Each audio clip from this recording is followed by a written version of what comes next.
చంపిండు అటువంటి దొడ్లో రావు చంపిండు కానీ కావాలంటే ఏమి చేయాలన్నాడు. గర్భిణీ స్త్రీలు కనుక అటువంటి పుల్లటి వంటి మీద అటువంటి దోసకాయ మీద బుద్ధి పుట్టినట్టు చేసేవరకల్లా వచ్చి కనుక అటువంటి నాకు దోసకాయ కావాలి దోసకాయ కావాలంటే దోసకాయలు ఒక దగ్గర తెచ్చారంటే మురికే రమ్మ నలుగురు ఇట్లా రమ్మన్నాడు. నలుగురు గొంతు పోసిండు వాళ్ళ ప్రాణాలు అటువంటి కళ్ళ సంఖ్యలా ఏనమ్మా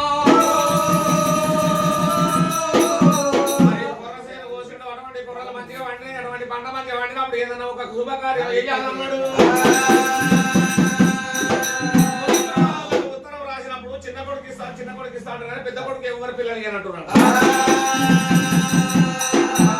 7 పాపాలు కనుక పెద్ద కుమారుడికి వస్తారు కాబట్టి పెద్ద ఆయనకి ఎవరు పిల్లలు ఇస్తలేరు.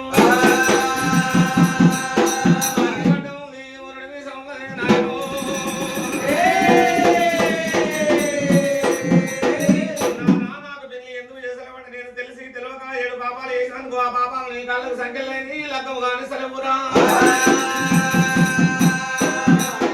ఓనంది గుసావెల్లి కూడా వెళ్ళి బతి నారాయణ అటువంటి విమలవాడు ధర్మపురి పుణ్యక్షేత్రాలు తిరగాలి. పాపాలు పారూకమైన తర్వాత నీ పెళ్లి చేసినట్టు ముందర 3 పాపాలు వెనుక 4 పాపాలు పెట్టుకొని ఆ బాలవీరుడు ఎంత బయలుదేరుతున్నాడు.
పాట పాడుకుంటా కన్నీరు తీసుకుంటా వెళ్ళిపోతున్నాడు ఆట.